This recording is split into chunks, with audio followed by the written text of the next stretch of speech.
Scott Miller, author of Management Mess to Leadership Success. 30 challenges to become the leader you would follow.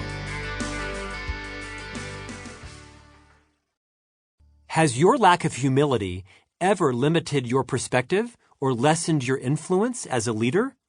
Would you even know if it had? It was an important 2 days in my early leadership career.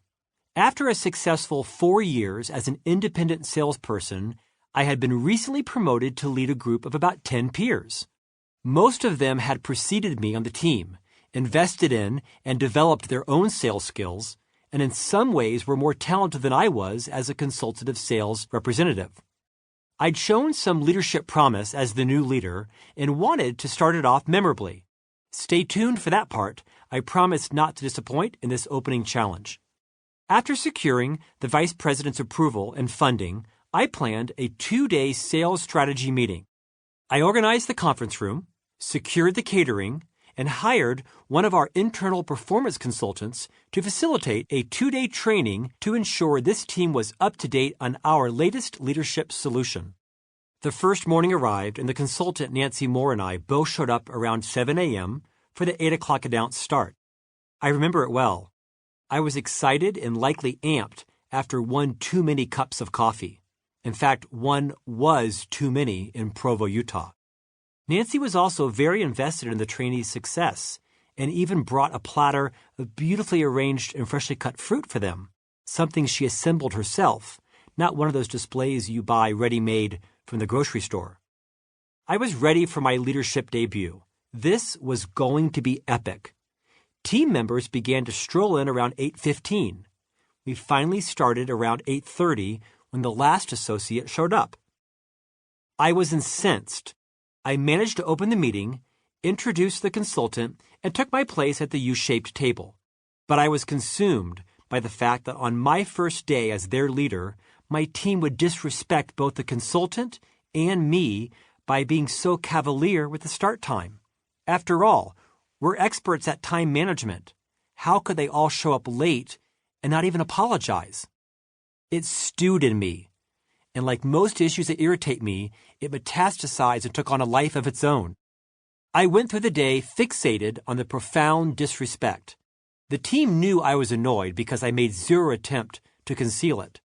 The concept of self-regulation and managing my emotions was not even in my lexicon at the time. It continued to agitate me into the evening and the next morning.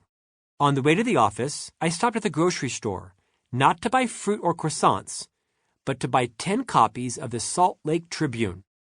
I had a plan, and it was going to be legendary. Leadership in action, people.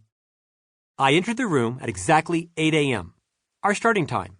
To my sadistic delight, few were in their seats. 10 or so minutes passed before everyone was finally seated. I stood up in what I thought would be one of my finest leadership moments and began to walk around the table. I pulled the classified ads out and tossed them in front of each person, announcing, "If you want a job from 9 to 5, Dillard's is hiring."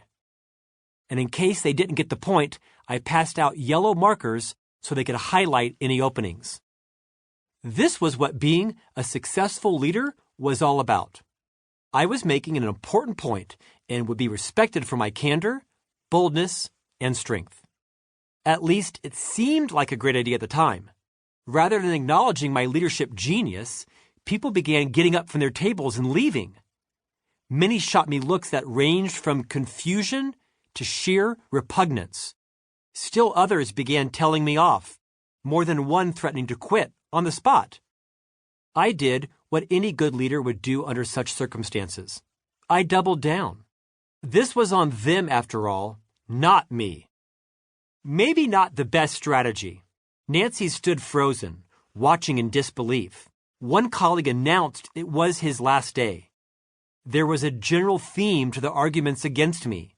How could the team leader, the same one sponsoring a leadership training session, so blatantly disregard the leadership principles being taught? Calling that moment a leadership mess is probably kind.